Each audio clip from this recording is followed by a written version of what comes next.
Hai semua, selamat datang di channel Baca Saham. Pada video ini, kita akan bahas satu topik dengan judul Saham ini terbang dan bikin tidur nyenyak. Untuk itu, simak video ini sampai habis ya, agar mendapat pemahaman yang utuh. Ada satu saham di sektor energi yang menarik untuk dibahas. Saham ini punya jumlah saham beredar yang sangat kecil. Kinerja keuangannya juga terus bertumbuh dalam 4 tahun terakhir. Selain itu, saham ini rutin bagi dividen, dan harga sahamnya juga mengalami peningkatan. Artinya, beberapa tahun sebelumnya, orang yang membeli saham ini cenderung memperoleh keuntungan capital gain dan dividen. Pertanyaannya, bagaimana dengan sekarang? Kita akan mengkaji lebih lanjut tentang perusahaan ini. Pembahasan akan dilakukan dari berbagai aspek dengan memperlihatkan kelebihan dan kekurangannya. Namun seperti biasa, materi yang disampaikan hanya dari sudut pandang pribadi dan bukan rekomendasi. Tidak ada jaminan pasti profit apabila Anda mengikuti isi video. Ingat, saham instrumen investasi yang punya potensi kerugian, dan risiko selalu ditanggung Anda sendiri. Oke, mari kita langsung masuk ke dalam pembahasan. Pertama, kepemilikan saham pemegang saham mayoritas. 92,50% saham perusahaan ini dimiliki oleh pemegang saham mayoritasnya, sedangkan jumlah yang berada di masyarakat adalah sebesar 7,50%. Kita bisa melihat jumlah saham yang beredar di masyarakat cukup rendah dengan angka di bawah 10%. Apakah ini berarti owner perusahaan sangat percaya dengan kelangsungan bisnis perusahaan ke depannya? Karena apabila nanti harga sahamnya naik signifikan, dengan jumlah kepemilikan yang sangat banyak, owner akan mengalami pertumbuhan aset yang besar juga kan? Hal berikut yang bisa kita amati adalah kepemilikan saham oleh top management. Kepemilikan saham oleh top management adalah sebagai berikut. Terdapat satu orang top management yang punya kepemilikan saham dengan jumlah yang sangat kecil, yakni 500 lembar. Berbeda jauh dengan pemegang mayoritas, top management perusahaan malah terlihat tidak memiliki saham perusahaan. Hanya ada satu orang yang punya sahamnya, itu pun dengan jumlah yang kecil hanya 500 lembar saja. Bukankah hal ini sangat bertolak belakang? Kedua, kinerja neraca keuangan. Poin berikutnya yang bisa kita lihat dari perusahaan ini adalah dari aspek neraca. Berikut ini rangkuman kinerja neraca perusahaan untuk tahun 2017 sampai 2020. Total aset perusahaan mengalami kenaikan 41,38% dalam 4 tahun terakhir, dari yang awalnya berada di angka 8 triliun menjadi 11,31 triliun di tahun 2020. Sedangkan jika kita membandingkan dengan tahun 2019 yang punya nominal 10,85 triliun, aset perusahaan juga mengalami kenaikan sebanyak 4,24%. Bagaimana dengan liabilitasnya? Hutang perusahaan mengalami kenaikan 59,65% dalam 4 tahun, dari yang awalnya 4,04 triliun menjadi 6,45 triliun di tahun 2020. Sedangkan jika dibandingkan dengan tahun 2019 yang punya nominal 5,87 triliun, liabilitas perusahaan mengalami kenaikan juga sebanyak 9,88%. Kita bisa lihat bahwa total aset dan liabilitas perusahaan terlihat cukup baik karena masih mampu bertumbuh. Namun, kita juga bisa melihat liabilitasnya naik lebih besar dibandingkan aset perusahaan dalam 1 dan 4 tahun terakhir. Hal ini menyebabkan rasio DER menjadi cukup tinggi dan tentu memperbesar resiko likuiditas yang mungkin saja bisa terjadi di kemudian hari. Ketiga, kinerja laba rugi. Sampai dengan tahun 2020, tercatat perusahaan mampu mencetak pendapatan usaha sebanyak 14,76 triliun. Angka tersebut mengalami kenaikan 43,44% dibandingkan tahun 2017 yang punya nominal 10,29 triliun. Jika membandingkan dengan kinerja 1 tahun sebelumnya di tahun 2019 yang mampu mencetak penjualan 15,39 triliun, pendapatan perusahaan mengalami penurunan 4,09%. Selain itu, perusahaan juga mencatat perolehan laba bersih sebanyak 1,31 triliun di tahun 2020.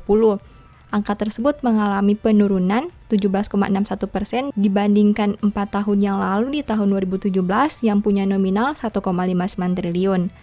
Apabila membandingkan dengan kinerja 1 tahun sebelumnya yang menghasilkan laba 0,91 triliun, perolehan laba mengalami kenaikan sebanyak 43,96%.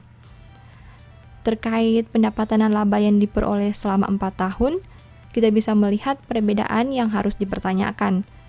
Kenapa dalam 1 tahun terakhir pendapatan usaha mengalami penurunan, tapi laba malah naik 43%. Begitu juga dalam 4 tahun terakhir, di mana pendapatannya naik 43%, tapi laba usaha malah turun 17%. Keempat, dividen yield. Dividen terakhir yang dibagi perusahaan adalah sebesar 184 pada tanggal 19 Mei 2021. Dengan menggunakan harga saham 3.850, dividen yield yang diberikan sekitar 4,78%. Saham ini cukup menarik dari sisi dividen karena konsisten bagi dividen dalam beberapa tahun terakhir. Selain itu, yield yang ditawarkan juga sangat menarik, di mana berada di atas bunga deposito dan setara dengan bunga obligasi saat ini. Kelima, harga saham. Harga saham perusahaan di awal tahun 2017 adalah sebesar 2.700. Apabila membandingkan dengan harga saham 3.850 saat video ini dibuat, berarti sudah terjadi peningkatan sekitar 42,59%.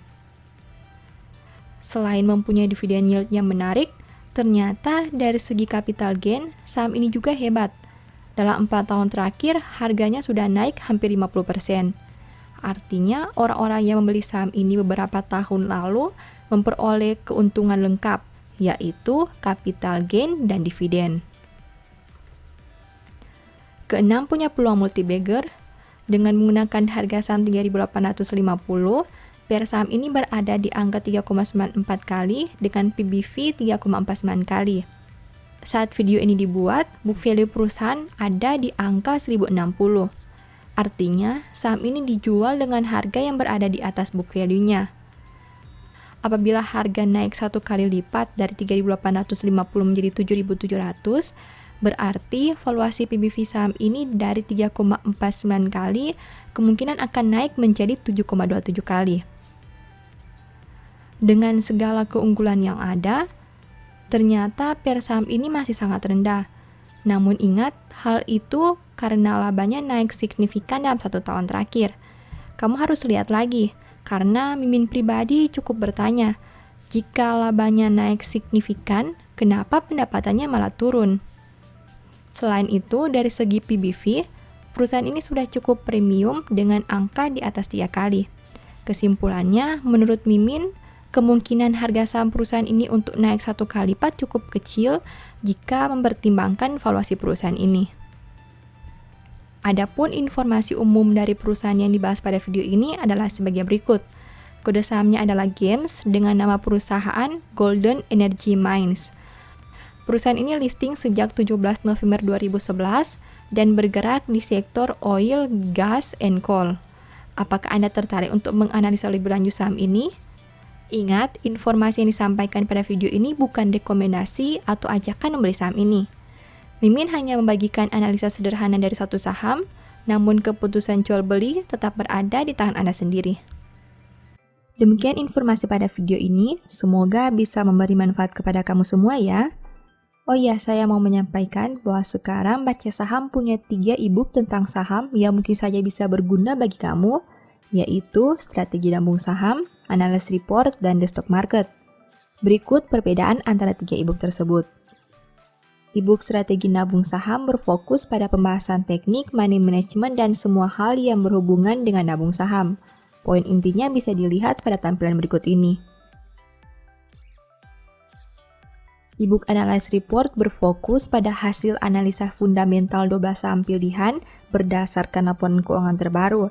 Poin intinya bisa dilihat pada tampilan berikut ini. E-book The Stock Market berfokus pada panduan bagaimana menganalisa fundamental suatu perusahaan dan money management yang baik. Poin intinya bisa dilihat pada tampilan berikut ini. Apabila kamu tertarik membeli salah satu dari 3 e-book tadi, silakan chat WA ke nomor yang tertera di layar ya. Ingat, hati-hati terhadap semua jenis penipuan yang mengatasnamakan Baca Saham. Baca Saham tidak pernah mengelola dana ataupun melakukan penjualan produk di luar Instagram, YouTube, dan Telegram resmi Baca Saham. Sebagai penutup, saya mau mengutip satu statement yang semoga bisa menjadi semangat bagi teman-teman. Orang yang berpengetahuan menahan perkataannya, orang yang berpengertian berkepala dingin. Thank you.